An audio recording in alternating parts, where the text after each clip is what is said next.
Bonjour à toi qui aime le Boys Love à la folie, bienvenue dans cette merveilleuse cérémonie des Boys Love Folie Awards 2024. Vous n'avez jamais été si nombreux à voter, il y a pas loin de 200 d'entre vous qui ont participé au sondage pour élire vos acteurs et séries BL préférés de l'année et c'est l'heure de découvrir les résultats. Sans transition, passons à ce qui nous intéresse aujourd'hui, le classement des meilleures séries et acteurs BL de 2024. Vous trouverez les liens vers tous les BL du classement sur le site boyslovefolie.fr. Je vous mets le lien cliquable en description. Et c'est parti pour le classement. Cette année, comme d'habitude, peu de BL chinois purs à l'horizon pour des raisons évidentes de censure. A noter que les productions hongkongaises qui, elles, ne sont pas soumises à censure, se développent tout doucement. Puisque techniquement Hong Kong fait partie de la Chine, j'ai donc regroupé ces deux origines, car il y avait peu de titres à proposer, mais évidemment, il faut bien comprendre que le genre de série proposée n'a rien à voir. Pour Hong Kong, on se rapproche beaucoup de ce qui est proposé à Taïwan par rapport aux BL chinois traditionnels. Concernant les BL chinois ou hongkongais, il y en a vraiment deux qui sortent du lot, puisque vous êtes presque 40% à ne pas en avoir regardé du tout en 2024. Donc en deuxième place du podium, on a Meet You at the Blossom, le fameux BL historique chinois qui a été tourné en Thaïlande et qui a su vous séduire. En première position, on retrouve Blue Canva of Youthful Days avec pas loin de 40% des voix. Perso, j'ai pas encore vu Blue Canva of Youthful Days, que vous avez classé premier. J'ai donc donné ma voix à Jim Affairs, qui, sans être le BL du siècle, m'a fait passer quand même un agréable moment. Continuons avec votre BL coréen préféré de 2024. Normalement, vous savez, je suis personnellement accro au BL coréen, mais je dois avouer que cette année 2024 a été très peu productive en matière de drama BL coréen. Vous le savez peut-être, mais l'industrie du drama coréen connaît une crise actuellement due au boom des productions Netflix qui est venu un peu modifier le game interne du drama local. Puis évidemment, les tensions avec la Corée du Nord qui ont provoqué l'état d'urgence par exemple il n'y a pas si longtemps. Et ça a eu évidemment plein de répercussions sur le quotidien en Corée du Sud, y compris les productions et diffusions de drama. Est-ce qu'on peut dire que c'est aussi ce qui a touché les BL coréens? Honnêtement, je ne saurais pas dire, mais je pense pas. Ce que j'espère, c'est que l'énorme succès de Love in the Big City cette année fera pousser des idées dans les têtes des productions coréennes et donnera envie à des annonceurs de financer plus de projets LGBTQ+. Vous êtes presque 9% à ne pas regarder du tout de BL coréen. Pour autant, il y en a quand même 3 qui se démarquent, à savoir en 3e position Let Free the Curse of Taekwondo, un BL que j'ai personnellement pas encore regardé. En 2e place du podium, on retrouve Jazz for Two, un BL coréen musical, très sympathique dans mon souvenir. Et puis évidemment, mais c'est pas du tout une surprise, je m'y attendais fortement, en première place du podium avec presque 40% des voix, donc victoire assez fracassante pour Love in the Big City, qui est effectivement le BL coréen ou la série LGBTQ+ coréenne, je ne sais pas comment vous voulez l'appeler, mais en tout cas, c'est vraiment une série qui a fait parler d'elle cette année. Dans la sphère LGBTQ+, un peu étendue, et personnellement, je pense que c'est une série dont le succès est amplement mérité, effectivement. C'est pour ça que je lui ai donné mon vote aussi. Quels sont vos BL japonais préférés de 2024? On regarde ça tout de suite. Le Japon, c'est un pays qui a plutôt bonne réputation en matière de BL, mais vous êtes quand même 18% à ne pas en avoir vu cette année. Pour autant, le classement en tête, nous avons en 3e position I Hear the Sunspot, qui est un BL qui avait déjà été diffusé dans une ancienne version japonaise, toujours, et qui a été, on va dire, remis au goût du jour. Il faut dire que la première version était très très peu connue, et cette 2e version nous offre une histoire un peu plus développée. En 2e place, vous avez élu Perfect Purpose, et en première position sur le podium, vous avez élu Love is Better the Second Time Around. Donc vraiment, dans votre classement en top 3, on a vraiment ce côté intimiste des dramas japonais. Des BL tout en douceur, en pudeur. Pour ma part, j'ai eu un énorme coup de cœur pour I Became the Main Role of a BL Drama, et c'est sans hésitation que je lui ai donné ma voix. Passons à un pays qui n'est pas toujours reconnu à sa juste valeur pour ses productions BL, il s'agit des Philippines. Côté Philippines, c'est pareil, d'année en année, il y a de moins en moins de BL proposés. Il y a eu vraiment, à mon sens, un âge d'or du BL philippin en 2020 pendant le Covid. On aurait dit que toutes les Philippines tournaient du BL, et on a d'ailleurs un nombre incalculable de BL philippins sur la thématique Covid. Par contre, depuis, si le nombre de séries tournées a diminué, on a quand même gagné en qualité, et ça, c'est peut-être pas plus mal au final. Alors, quels sont vos BL philippins préférés de 2024? On regarde ça tout de suite. Des BL philippins en 2024, on nous en a pas proposé des masses. Alors, il y en a sûrement que j'ai loupé, hein. Il y a peut-être quelques petits titres plus indépendants que j'ai pas référencés. Vous êtes quand même 65% à ne pas regarder de BL philippins. Sur le podium, il y en a un qui se démarque largement et c'est évidemment Sky Valley. Je dis évidemment parce que c'est la seule grosse production philippine, entre guillemets, qu'on a pu voir cette année. Une production Oxine Film qui est par exemple à l'origine de BL très très connus comme Maïdé et toute la saga qui s'en est suivie. Et c'est vrai que le reste est du coup passé un peu plus inaperçu. Perso, mon cœur balance entre Sky Valley et Marauyo Project. J'ai adoré Sky Valley, mais j'ai quand même sauté beaucoup de passages pour pouvoir l'apprécier. Marauyo Project, c'est une série LGBTQ+, qui véhicule plein de beaux messages et qui mérite vraiment d'être connue à mes yeux, donc je lui ai donné ma voix. D'autres BL connaissent moins de succès dans vos cœurs, il s'agit des BL Vietnam, ou devrais-je dire du pays de Ba Vinh, qui est littéralement dans 90% de tous les bons BL vietnamiens. Le Vietnam, c'est un peu comme les Philippines, vous êtes très très peu à oser aller regarder des BL dans ces pays-là. Ici, pour 66% d'entre vous, vous n'avez vu aucun BL vietnamien en 2024. Je vous avoue que c'est un peu aussi mon cas. Et les téméraires qui ont osé se lancer auront eu une préférence pour Be Your Star. Alors effectivement, aux deux productions, Ba Vinh, c'est quand même des valeurs sûres quand on aime le genre, évidemment.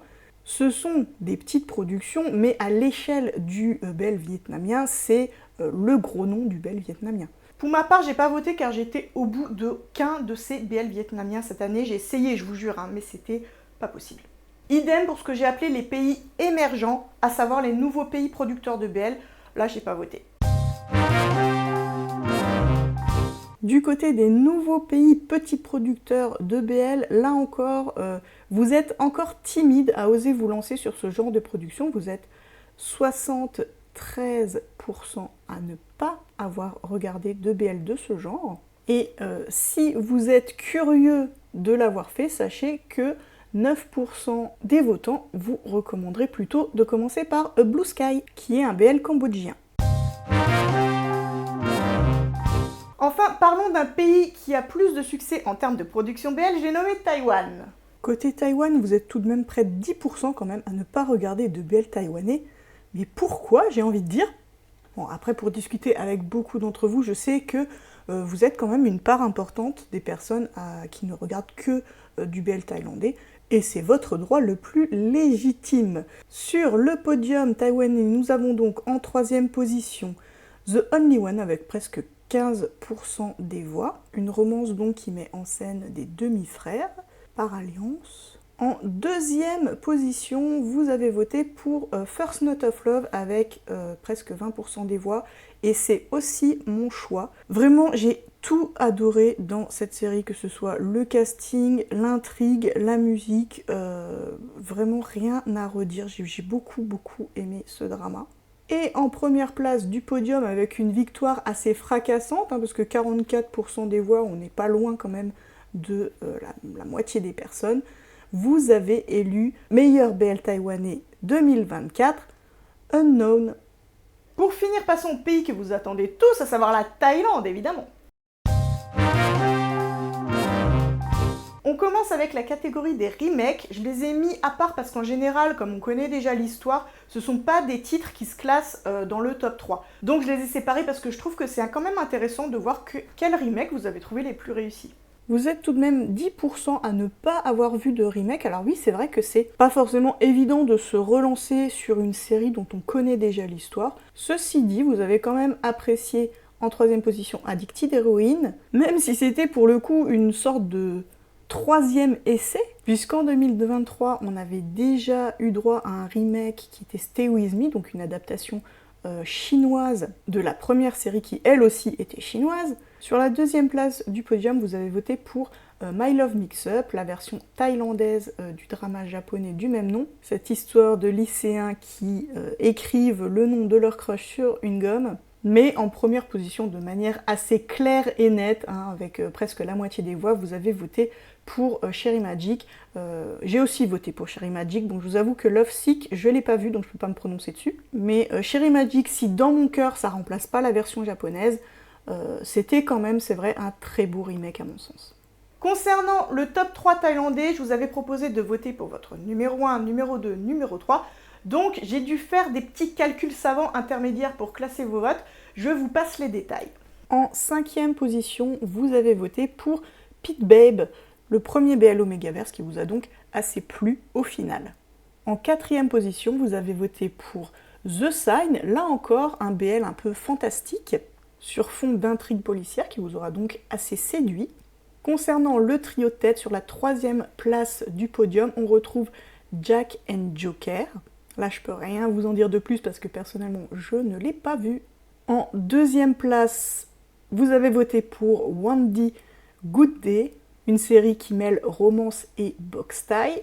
Et la palme de la meilleure série BL 2024, vous l'avez accordée à Last Twilight, une très belle série avec Jimmy et Si dans laquelle on peut découvrir que l'amour est plus fort que le handicap. Pour mon classement personnel, j'hésitais entre Last Twilight et Wendy Good Day en troisième position. J'ai offert finalement mon vote à Last Twilight pour son aspect plus émotionnel, mais vraiment ça s'est joué à rien du tout. Par contre, pour les premières et deuxième positions, j'ai vraiment montré ma préférence pour les romances plus dark matures, en sélectionnant Spare Me Your Mercy pour la seconde place et l'énigmatique 4 minutes pour la première position. Avant de passer aux résultats concernant les acteurs, je vous propose un petit interlude musical. Je n'insérerai pas d'extrait de chanson parce que je tiens pas à ce que cette vidéo soit bloquée comme a pu l'être celle du line-up de GMMTV récemment. YouTube ne rigole vraiment plus avec les droits d'auteur, donc je vais pas tenter le diable au risque de voir cette vidéo supprimée et des heures de montage perdues pour rien. Donc c'est sans accompagnement musical que je vais vous annoncer quels sont les OST qui ont le plus marqué vos cœurs en 2024.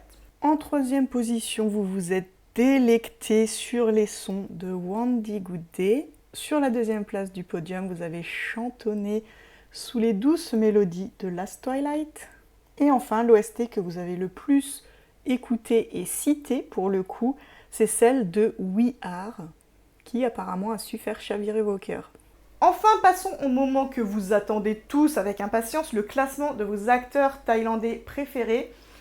Les questions qui touchent à la Thaïlande, que ce soit sur les séries ou les acteurs, c'est vraiment très difficile de vous départager parce que, comme on dit, tous les goûts sont dans la nature. Je sais que c'est cruel de pouvoir donner sa voix qu'à un seul pairing ou un seul acteur, parce qu'il y en a plein qu'on aime et on voudrait tous leur donner des points. Mais le but du jeu, c'est évidemment de faire ressortir des tendances, donc c'est beaucoup plus parlant si on n'a qu'un seul choix possible. C'est pas que je sois spécialement sadique, c'est pas que ça.